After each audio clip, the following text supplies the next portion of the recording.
What is going on, Wolfpack Nation? Thank you so much again for tuning in for the 17th episode. 17. This is the Philip Rivers episode, so what better fitting fashion? So thank you all so much again for tuning in again. Please make sure if you haven't already, subscribe to us by hitting the button in the bottom right-hand corner. It really helps us out with the channel, and also too, it really supports us. And also to make sure to like this video if you enjoyed it, and check out our other content that we have in our channel as well. Make sure also to follow us on social media, Twitter and Instagram at Tuffy Talk Now. Bam. And also to please make sure as well to that if you're interested in any Tuffy Talk merchandise, please feel free to direct message us about that as well. So on today's episode, we'll be interviewing Tony Adams, former offensive guard for NC State, and kind of see what's going on with him these days. So with that being said, let's go and get this thing started.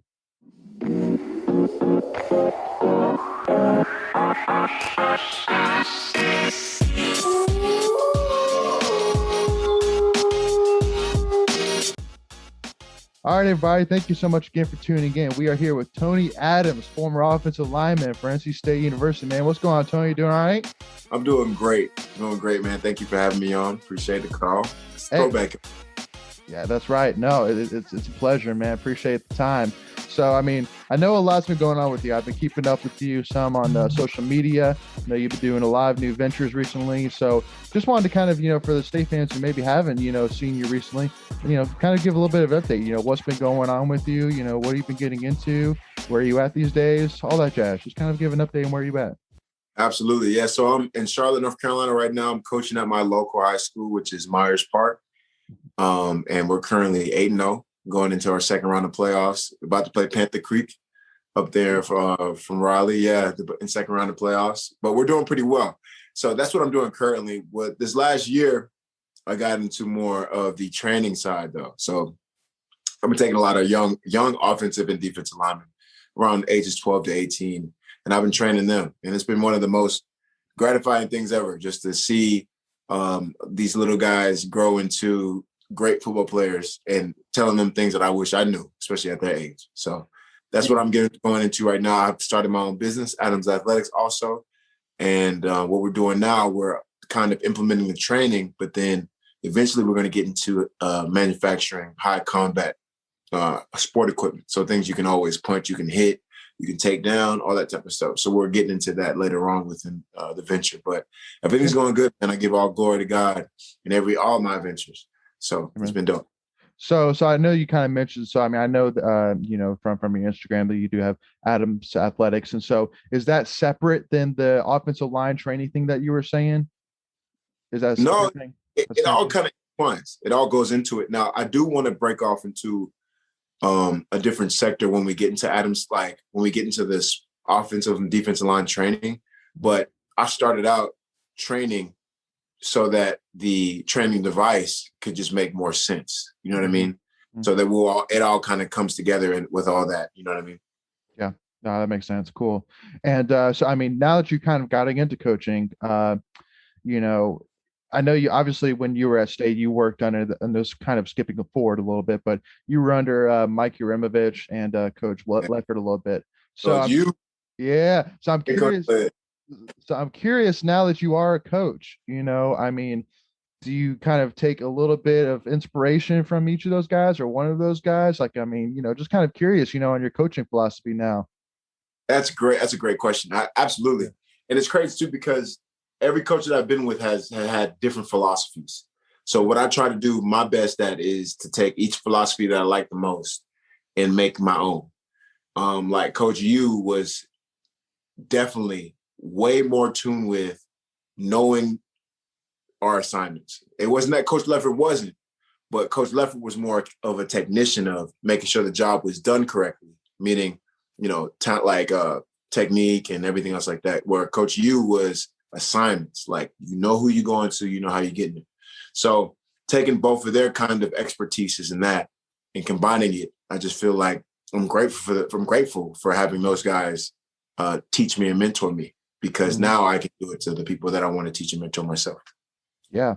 Well, no, because I mean, I know from working at State while both those guys were there, it's hilarious to me. I feel like the differences between the two in terms of you look at Leffert, you go, all right, that dude coaches offensive line. You look at Coach U, you go, maybe special teams. So I mean, not hating on Coach U. I mean, that dude knew his stuff, but just it was kind of funny the difference between the two.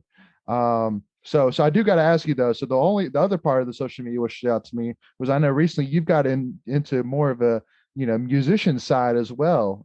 So yeah, so yeah, I mean I've seen some of your stuff, and so for those who don't know, so you go under the name X Boost. Am I correct on that? Some of your songs that you have. It's really just Boost, but Okay. I'm trying to figure I'm trying to figure it, but it's Boost. It's Boost Okay. right now. Okay, cool. So I mean, was that something that you did? I mean, even I mean before I mean more than recently, like even like back to your state days, or is that something that just kind of came up recently? Yeah, man, we'd actually be at state, Okay. and there's a music studio Hmm. at our library. I don't know if you remember that. You remember that? Yeah, it's at a library, right? Yeah. But they had it at the older one too. They DHO. had a Okay. so but we would go to Hunt during finals week, and during finals week you're supposed to be studying for finals, right? No. Yeah. The whole football team would be in the studio going crazy. And I'm grateful for that too at State. State was just a great experience. But just being able to do that and it being school oriented, you know what I mean, was just Mhm. awesome. So being there, what I did there, I just was making music and I learned a lot at Hunt Library. But then I brought my own equipment and put it in my crib. That way I started just making beats and then making music at our dorms. And then, the players would come in, I would make the beat, they would rap to it, we would freestyle. Mhm. I did it a little bit prior to going to school, though. I did do maybe a year or two in high school before I got to Hunt, but before I got to NC State. But I really got into it when I was in college. Yeah. Yeah. Okay. And so and then I got to ask, so where did you come up with the name Boost? I mean, where was the inspiration behind that name? That's a great. So basically, I was really trying to figure out a name that fit me. You know what I Hmm. mean?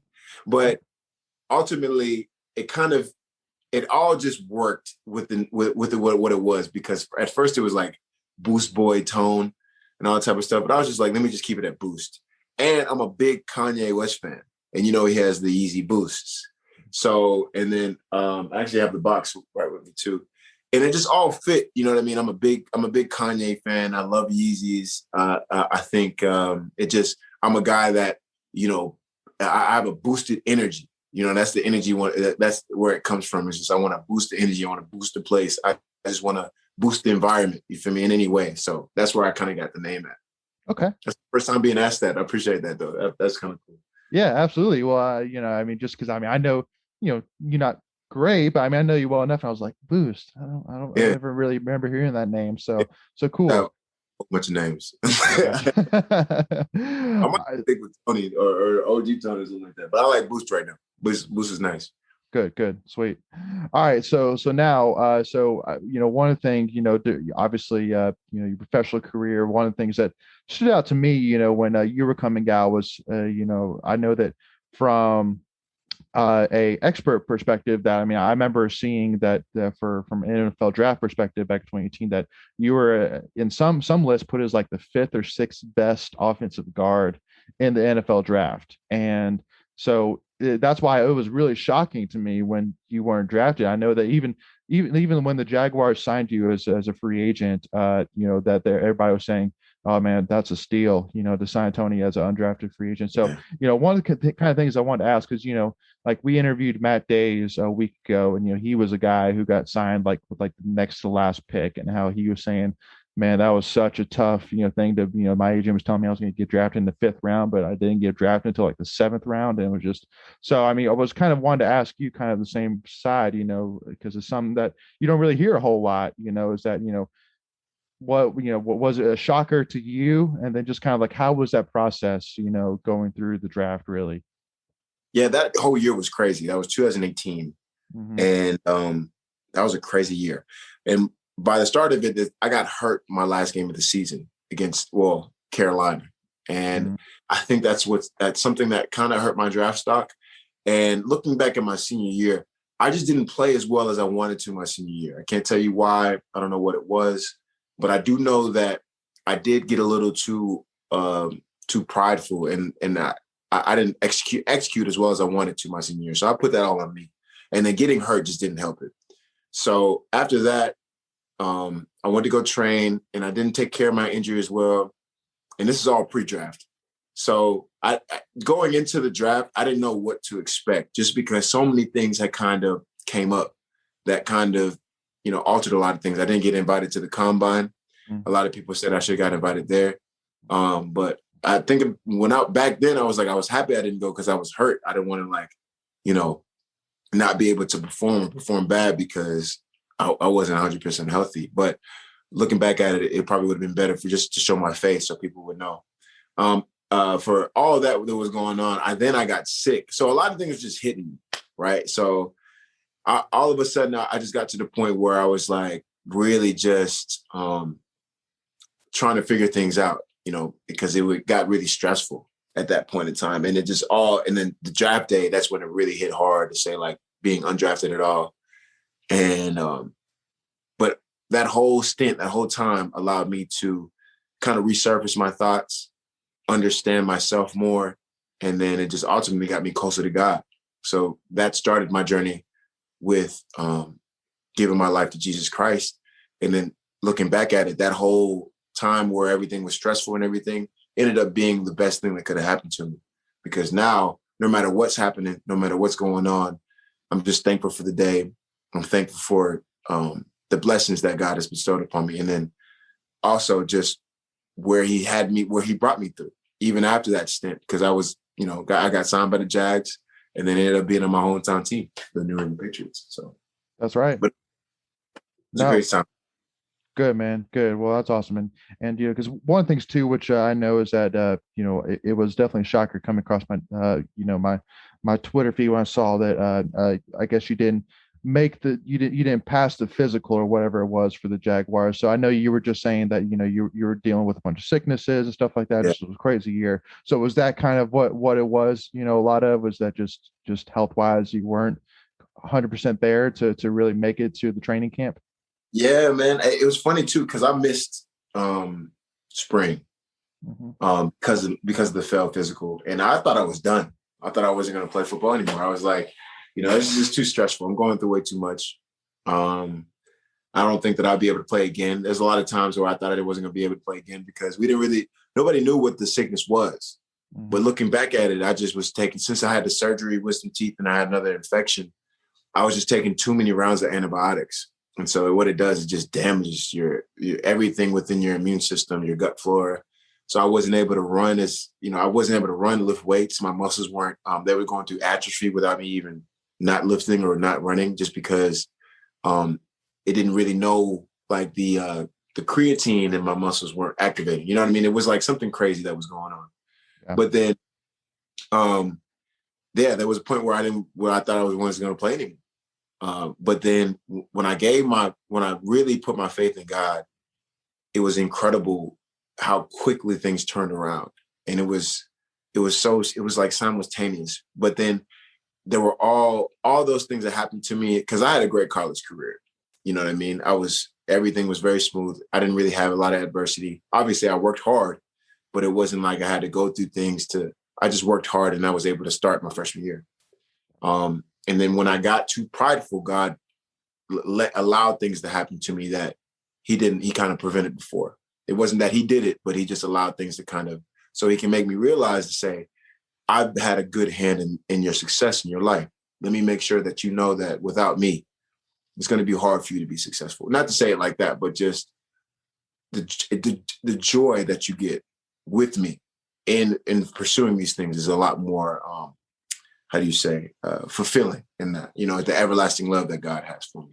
So in that's why I'm saying I'm very appreciative of it, all that happening. But what was the question again? I'm sorry. I know it was long months. Well, basically about the physical, but I mean, yeah, you covered it. So you're good on that. So I mean, I know that one of the questions I didn't have down, but I mean, I do got to ask about for the state fans who didn't kind of quite catch that. So you got signed by the Jaguars, and then you got actually ended up getting signed by the Patriots to kind of finish out your career and go meet the now NFL renowned Joe Tooney, which I mean, hats off to that guy. I mean, congrats to that guy. But I mean, so I do got to ask you though. I mean, so tell me about that moment when you got that call from the New England Patriots say, I want you to come and play for your hometown team. I mean, I got to hear that story. So I was actually, when I got cut from the Jags, I thought I was done with football again. You know what I'm saying? Because I was like, I'm good. I finished out camp. I played a whole preseason game. And for what happened to me previous that year, I was just happy just to get that done. I didn't really know where I was going to go next. So I ended up looking for an actual job. So I was in my third round of interviews with this next job that I was going to get. I was going to be very happy with it. It's just that it was so stressful. I just didn't understand that, I didn't have any control of what was going on in the football world. I just felt like I would have more control just getting my own job and just pursuing that. So that's why I kind of went that route. But then I was still training. I was still staying in shape. But then I was really looking at this job to make sure that I had some sense of stability. So it went 15 weeks where I wasn't on the team. 15. So at that point in time, I'm like, okay, it's probably done. You know what I mean? All of a sudden, I'm in my third round of interviews. They had me fly up to DC. And then all of a sudden, my agent calls me and says, hey, where you at? We're going to put you on a flight to New England, Foxborough, and you're going to do a workout with the Patriots. And literally, I'm like, can it wait? Because I'm like, let me finish this. Like, there's no sense of, you can go up there for a workout and they still won't sign you. You know what I mean? And I didn't know what to sabotage or sacrifice at that moment. I was stupid back then. You know what I mean? But at that time, I was really feeling like I was done. But I was like, all right, bet. It ended up working out to where I got on the flight, was able to finish the interview and still get on the flight. And I killed the workout because I had stayed in shape. I stayed in a good weight.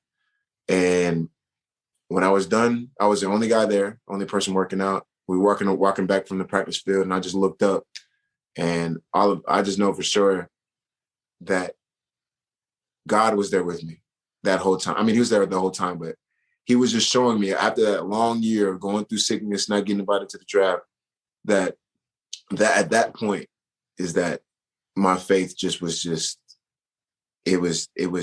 shown. It was just shown that no matter what you go through, you can really, like, and nothing's impossible. Does that make sense? And then ended up later that year, we won the Super Bowl. So it was just it was the craziest year of my life, but the best year. It was amazing. Awesome, dude. Yeah. And I mean, I'm sure for you, just like you said, being from the Massachusetts area, to have a Super Bowl ring, wherever that Super Bowl ring is, with the New England Patriots on it, and having your name on it, I mean, I'm sure that's priceless to you. I'm sure. It was surreal. Like you said, the first day I was there, when I was done with the workout, Bill Belichick, he calls up meetings, and then I'm in the first meeting, and what he does, he says, these are the players that got cut, and these are the players that we get signed on. So we was in the middle room, and I'm sitting down, and he's talking about the players that was cut. He was like, okay, yeah, we signed and Tony Adams. So when he said my name, I didn't know if I should kind of get up and say, what's up? Or I should keep, but as soon as he said my name, I was like, I went like this, and then he kept going. I was like, okay, let me just chill. Let me know. So that was a surreal moment for me where Bill Belichick had said my name, that I'm on the team, and I'm from there. I grew up in Boston. My first game that I ever watched was the New England Patriots against the St. Louis Rams in Tom Brady's first Super Bowl. So it was something that you can't make up. You can't write it. You know what I mean? It was just incredible. So the last question I got to ask about your professional career, though, was there a moment during your time with the Patriots where you got starstruck? Whether it was meeting Tom Brady, maybe meeting Coach Belichick, maybe even like a Julian Edelman. At any point during your time there, where you ever kind of had that moment, really? Heck yeah, man. Yeah. So that whole day, we're talking about the same day. I'm done with the meeting. We're coming out, and I'm walking to the locker room. And I'm trying to navigate. I don't know where I'm at, but I'm walking to the locker room, and I see Tom Brady, and he's talking to Rex Burkhead or something. And so I'm walking up, and in my mind, I'm like, okay, should I just walk by him, or should I give him a head nod? And you guys, I hate him. Yeah, I gotta say what's up. You feel me? So I'm looking at him. I'm walking towards him, And then I'm trying to figure out what to say, just because, it's Tom Brady. I don't want to say nothing stupid. Mm-hmm. So all of a sudden, as I'm walking towards him, he approaches me. He says, "Hey, how you doing? My name is Tom." And then at that point in time, I'm like, what's up? Like, you know what I'm saying? Like, I'm so, I didn't really know what to say, but I was like, I ended up getting my words out saying, how are you doing? My name is Tony. Like, nice to meet you, like, for real. And then that was it. But it was crazy how that happened in itself, to where he introduced himself to me. Like, but that's what kind of leader he was. He was so for the team. He was so for anybody who was coming on. And they knew I was a practice squad guy. It wasn't like I was someone that was going to come help him immediately, but he knew I was there to help the team. Hey, but it was you're getting paid to play football. I tell people all the time, practice squad, right. No shame in that whatsoever. You're getting paid to play football. Yeah. Oh, I had no shame at all. I was fine at where I was at, but it was good though. I got better. I did better there too. Definitely. Good. So now kind of transitioning a little bit. So coming out of high school, you were put as like a 2-3 star recruit. I think, if I'm not mistaken, correct me if I'm wrong, but NC State was the only offer that you had, even though you had interest from other local schools, including that other school down the road. I think I saw like South Carolina maybe as well, something like that. But I mean, let me tell you, I mean, I think that's almost the NC State tradition. I mean, it's NC State tradition that, you got to be a 2 or 3 star. Yeah. Nobody's got to hear of you, and then you got to go and just light it up at State. Yeah. So, I mean, to be a guy who basically came in from his freshman year in 2014 and started immediately playing and played all 4 years. I mean, played probably more games than probably most any NC offensive lineman maybe ever in NC history. I mean, played a ton of snaps, ton of games. I mean, was there a sense did that sense kind of come across you when you got recruited and committed to come State, like, I'm gonna show these guys, what they're missing out on a little bit, just kind of want to get your kind of mindset going into State, if that kind of affected it at all? I was there to do as best as I could. I didn't put any expectations on me. I was thankful that they gave me I was just thankful that they offered me. Mm-hmm. And I was so groomed from my high school that working, like, that hard work was just in me. Mm-hmm. And looking back at it, like, I just worked hard. You know what I mean? I gave it my all every single time in the weight room. I didn't miss a rep, didn't miss anything. And for anybody who's watching this, that's what coaches see, is that they see that in you, that you're not going to fail, give up. Like, you're not going to try to skip anything. You're going to do it. You're going to do it as best as to your ability. And they know that you're going to translate that to the field. It took me a while to start, like, playing in a game. I think I didn't play until like the second or third. But they knew, like, I knew from whatever it was, that I was just going to play my hardest, that I was going to go my hardest. I didn't put any expectations on myself before I went in. And I think that's what helped me the most, because I didn't overthink. I just did what I needed to do. And that's what helped me. Absolutely. No, I love that. And, one of the big things too, that I know when you came to State, that there was a very experienced line there as well, with guys like Alex Barr. You had Joe Tooney there. You had Quentin Schooley, you had Tyson Chandler, those guys. So, I mean, guys who also played a lot of snaps. But then, on the opposite side as well, you had guys, even towards the end of your career, like, Will Richardson, who, was talented, but hadn't, played a lot of games, and like Gary Bradbury, who, was brought as a tight end. And so, focusing specifically, on each of those times. Yeah, Joe Tooney and Gary Bradbury, who, both are, you could argue as maybe, in the conversation of as one of the best offensive linemen in the NFL. I mean, they're definitely in that conversation. Yeah. And so, I mean, specifically, I mean, is it kind of crazy to think back on your time thinking, man, I got the opportunity to play with those guys, that are killing it right now on Sunday nights and Monday nights. And, I mean, I guess kind of looking back at it, like specifically at Garrett, did you see that potential in him to be a potential eventual first round pick by the Vikings? So kind of two-part question. Mm-hmm. Yeah, the first part to say, I think it's incredible that whole lineage of offensive linemen that came out of there, like have had a stamp on, where they were at college wise, and in the league. Like even if you look at Big T too, Big T was an All-American. Terron Prescott. You know what I'm saying? Yeah. He was an All-American. Tyler Jones had opportunities. We all had opportunity. And it was just like, it's what a blessing to be that everybody that I played with was successful in some way. Tyson Chandler had an opportunity. He just had a couple of injuries. Rob Crisp, Quentin Schooley, he had a couple opportunities too. And then, but it's funny though. We knew how good Joe Tooney was when he was there. We knew he was going to be like one of the best to do it.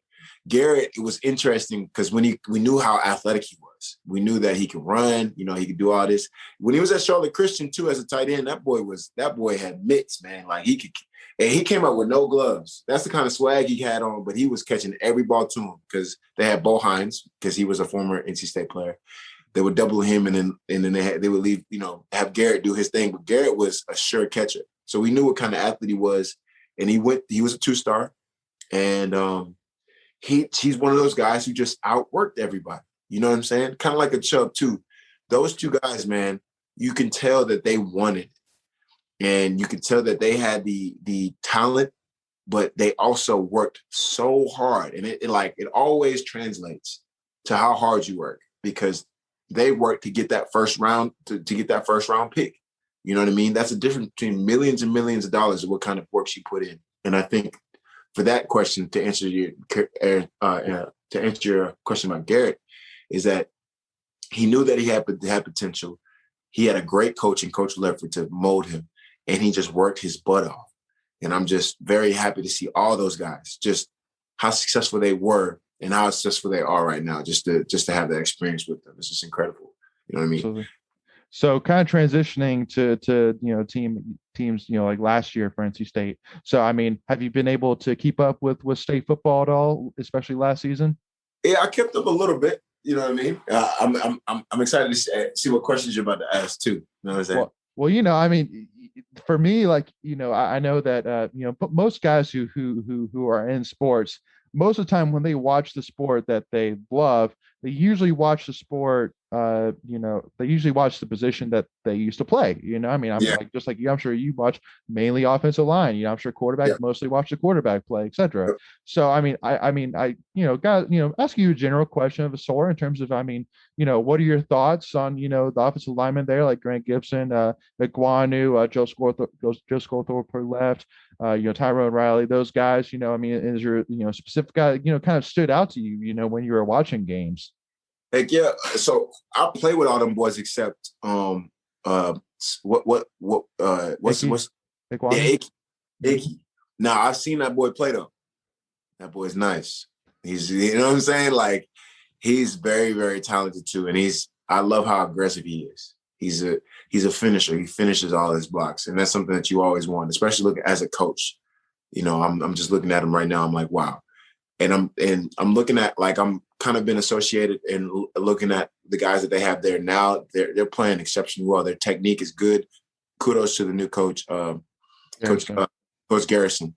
And he's done an excellent job with them boys. So that's something that's really cool to watch. But looking back at it from last year with the Tyrone Riley, Joe Scotta, Grant Gibson, I remember when Gibby was a scout D lineman with us. But just looking at how they developed into the offensive line they are now, is like they had the same kind of demeanor to them. You know what I mean? And I'm excited to see how they do this year. I'm excited to see where Joe falls in his journey to go to the NFL. But I think that they played exceptionally well. Obviously there's ups and downs to a season. Obviously there's a lot of things that go on. But going into this year, I think they got a special squad, all of them, especially with Icky at left tackle, Gibson leading the line at center. And then, whoever needs to step up, but they still got a few guys in there that can do really well. So I'm excited for them. And I was happy with their play last year too. Yeah. Yeah, no, absolutely. I know, one play in particular that I'm sure you would love as a coach is the first touchdown against Miami, where Bailey Hawkman was run down. You saw Icky pancake block somebody like 30 yards down the field. Oh man, that's the offensive lineman's dream right there. Too, you see Joe Scotham caught 1-2 on that play too. Do you remember that? Yeah. For sure. For sure. So yeah, so and then one thing as well, I kind of wanted to do a couple kind of rapid fire questions, kind of a sort. So first of all, Coach Doran, it just came out recently that he just got signed to a 2-year extension that's going to keep him through the 2025 season. So just want to kind of hear, like, what was your first conversation with Doran, and what would you say to the people out there that still aren't on the Coach Doran train, that still are not sold on him being the football coach at NC State right now? My first conversation with Doran was, I mean, he was the only one to offer me. So Yeah. my relationship with him is very special. You know what I mean? We may not communicate all the time, but he knows that we were there for each other. Like, I was there for him and the school, just because of the sacrifice, like to offer a kid that was short, not that fast, and was a little overweight, to be his only offer. That's, you got a special place in my heart, regardless of what, you took a chance on me. You know what I mean? Mm-hmm. And that's something that's very admirable, just to say, at that point. Yep. For the people that are thinking that on, you got to understand that it takes a village. You know what I mean? And now, leadership wise, I think that he's been an excellent leader, just because you haven't heard too much of bad things. Like, obviously there's some stupid things that the college kids do, obviously, every year, but the culture there is just so good. Like, I don't think anybody that you interact with that's an NC State student athlete, you admire how mature they are. You know what I mean? How professional they are, and a lot of credit goes to Coach Thunder too, and how they really develop those guys. But it all has to do with who Coach Doran hires in that process, because it's everybody around him. And I think that they've done an excellent job putting the right people in the right spots, in the right places, because they go to get better jobs, and that's just the name of the game. The carousel is the carousel. But for how the kids are, for how we've been in the top 25 in his career for multiple times, for where we are in the ACC division that's really tough, that you got to fight and claw to get to where you want to be. It's a tough job, you know what I mean? But for where he's at right now, I think that we're this close, and that's what it's kind of like the state curse, is that we're always this close. But I think that with Coach Doran, we're getting closer and closer and closer, and it's just going to take one good year to have people realize, to say, okay, this is really where it needs to be. And why would you want to start over? Especially how successful we've been, even though we haven't reached. But it's really hard to win a college football game if you just think about it in that sense. And so what we want to do is win a whole bunch. We want to win a championship. And that takes time, especially with the division it is. And it just keeps chipping away. That's who we are. We're a blue-collar school. We're a blue-collar team. Coach Doran notified us on being a blue-collar, like the blue-collar school. And we're not like the wine and cheese eaters over there across the street. You feel me? So it's going to take a little bit for us, but we're there. We're close. So I'm with it. I'm on the train, and I know for sure that it's going to happen soon. Way sooner than later. I agree. So, kind of a couple. So, kind of one or two more questions here. So, first of all, what would you say was your favorite game that you were in during your time at NC State? I have two. My first one was when we went down to Tampa, Florida, and played USF, and we were like, we didn't know we were going to come win the game. Like, we didn't know how good we were. But they had come off a couple good wins, but we came down and beat them 49-0. That was one of my best games. My utmost favorite game ever played, though, was the Notre Dame game in the Hurricane Bowl. Mm-hmm. That was a really fun game. That was after we won the game, everybody was sliding in the mud. You did not see me sliding in that mud, but a whole bunch of people was going crazy. Pharaoh McKeever blocked the punt. And then who brought it back? Dexter Wright. Dexter Wright. And that won us the game, man. And then Kyle made his field goal. You know what I'm saying? in the Hurricane. So that was an incredible game. I played pretty well in that game too. And we got good pictures from it. And it's Notre Dame. It's a great, it's just a storied kind of Every single football player we talked to has said the same one. I've said this. I've said it as well. I mean, Notre Dame game. It's just such a unique atmosphere that you'll probably, hopefully, never see again. I mean, we shouldn't have probably even played that game anyway. But the one which actually too, which I would kind of want to get your thoughts on as well, was for me, Old Dominion was quite interesting for me, just Yeah. because of the fact that, I mean, you think of Old Dominion, you think, okay, small school, like, we're gonna go down there and beat them, 56-0, whatever it is, or whatever. But I mean, a lot of state fans, don't remember too. I mean, Old Dominion is famous for selling out games, Mhm. famous, and it was actually a, interesting atmosphere. It wasn't, no Joe Schmo atmosphere. It was a tough atmosphere, and I mean, Yeah. so for us, I mean, I would say really that was kind of a win for me that I kind of circled as underrated. I mean, that was Yeah. a great win against a good team and an interesting atmosphere for Yeah. sure. Come to play, man. Like every time we played on Dominion, they had some great rushers. Like their D line they came to play. It was like I want to say they Super Bowl, but they turned it up. You can Oh yeah, definitely tell. oh yeah. So last two quite a few quick questions is first of all, what would you say is the toughest stadium you've ever played in at during your time in NC State?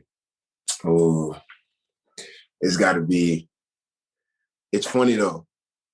I want to say freshman year it was Clemson, but Mm-hmm, we lost that game like 41-0. mm-hmm, But then when we came back, when we came back second time I came, that stadium was quiet. You know what I mean? mm-hmm. Like no matter, even if they had 80,000 in it, they got quiet. The coolest one I played in though that we played in was Notre Dame. I gotta say Notre Dame again. That was a cool atmosphere, and I always loved playing in Tampa. I played there a lot in my career, but I'd say the toughest stadium to play was definitely Clemson by Yeah, far. yeah, I agree. Like if they winning, but if you on them, it get real quiet. It's like that's the most satisfying thing ever. Which one again? Yep. And Not in then and then last question, which we've asked everybody, and we got to get your input on too. Favorite NC State uniform combo? all black, baby. You already know what the deal is. Which one? I know we've had a couple. That's a good point. Um, the So one, the one that we beat Louisville. yeah, Um, yeah, the kind of the chrome part to it. yep, Hmm. I got that jersey. I still got that. I have one of those jerseys at the crib too. So Okay. that, See, I'm telling you, I need to put together a because like almost every single player again has said that. So I need to put together like all these clips of all these players saying that combo and send it to Terry Callaway Country, the equipment manager, to be like, I'm telling you, dude, needs to be your blueprint from now yeah, on. That and that's it. uniform. It gets some recruits too. You feel me? It gets recruits Oh, for coming to sure. jerseys like that. It's a Oh, V. for sure, for sure. Well, thank you so much, Tony. Again, really appreciate you tuning in. Again, want to give you a chance as well. If just kind of let state fans know, where to, find you, find your website for Adams Athletic, anything like that.